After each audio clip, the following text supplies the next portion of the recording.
Philippine Drug Enforcement Agency Chief Aaron Aquino says they will apologize if their newly released drug list turns out to have errors. PDEA on Monday released the names of hundreds of barangay officials allegedly involved in the drug trade. The drug list is based on intelligence reports. But Aquino admits if the intelligence reports contain mistakes, the harm had already been done. He says such mistakes have happened in the past and could happen again, but Aquino doubts they will commit a mistake now, as a 207-name list was supposedly thoroughly validated by 4 executive agencies: the PDEA, the Philippine National Police, the National Intelligence Coordinating Agency, and the Intelligence Service of the Armed Forces of the Philippines. Aquino says, quote, "If all 4 of us commit a mistake, we will accept it. We're just human and we also make mistakes, so I just hope that we don't mess up because there are already 4 of us in the validation." He previously said any official who wants to contest his or her inclusion in the drug list can file complaints against the PDEA. President Rodrigo Duterte on Labor Day signs an executive order banning illegal contracting and subcontracting. Duterte says Section 2 of the EO prohibits any contracting or subcontracting arrangement undertaken to circumvent the worker's right to security of tenure, self-organization, collective bargaining, and peaceful concerted activities. It defines security of tenure as the right of employees not to be dismissed or removed without just and authorized cause, and observance of procedural due process consistent with the Labor Code as amended. The EO considers the direct employer of the contractors or subcontractors to be the one engaged in illegal contracting or subcontracting. Labor groups want to prohibit all forms of contracting or subcontracting, thereby making direct hiring the general norm in employment relations. Duterte was supposed to sign the EO as early as April 16, but 3 days later, Malacanang announced Duterte supposedly agreed with the position of the Labor Department not to issue an EO on end or end of agreement, and instead just push for the passage of a measure strengthening the security of tenure of workers.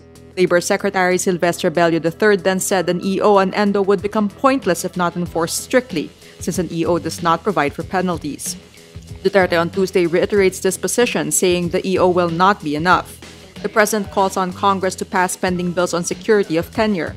In response to the EO, labor groups say they were taken for a ride by Duterte as negotiations went on for more than 2 years. They say the EO backs employers and not Filipino workers. Australian nun Patricia Fox vows to return to the Philippines. Fox is due to be kicked out of the country by May 25 after President Rodrigo Duterte accused her of political activism that violates the rules of her visa. She was singled out as Manila cracks down on foreign critics on its soil, where Duterte's bloody anti-illegal drug campaign has provoked a storm of international criticism. Fox says, quote, "I'm still hoping that somehow something will happen to stop the expulsion." Even if her appeal fails, Fox says she would still like to return as a tourist. Fox has been doing missionary activities in the Philippines since 1990. The Land Transportation Office in Western Visayas wants to immediately remove some 1,800 unregistered vehicles from Boracay Island as part of its ongoing rehabilitation. The vehicles include motorcycles or habal-habal, delivery vans, and golf carts. The agency called on the vehicle owners to voluntarily surrender their units. LTO enforcement teams and deputized agents and the Boracay Police will start the crackdown on unregistered vehicles next week. The LTO also says tricycle units in Boracay will be replaced by environment-friendly electric tricycles or e-trikes.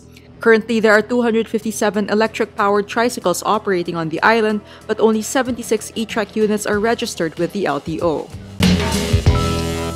Special Counsel Robert Mueller submits questions to the White House that indicate a focus on whether United States President Donald Trump tried to obstruct a probe into Russian interference. The questions also show Mueller wants to find out what Trump knew about links between members of his presidential campaign in Russia.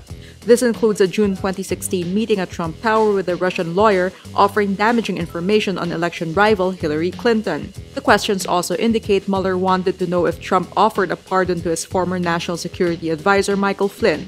Flynn has already been charged by Mueller with lying and is believed to be cooperating with the investigation.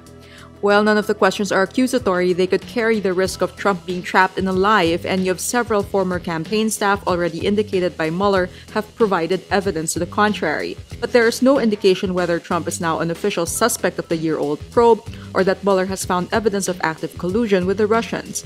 Trump vehemently denies collusion with Moscow. Since at least early this year, Mueller has discussed the possibility of interviewing Trump for the investigation. But Trump's legal team appears to have been divided on how and how much Trump should cooperate. Trump earlier recruited to his legal team former New York Mayor Rudy Giuliani. Giuliani said he would try to reach a deal with Mueller on how the president would cooperate with the probe.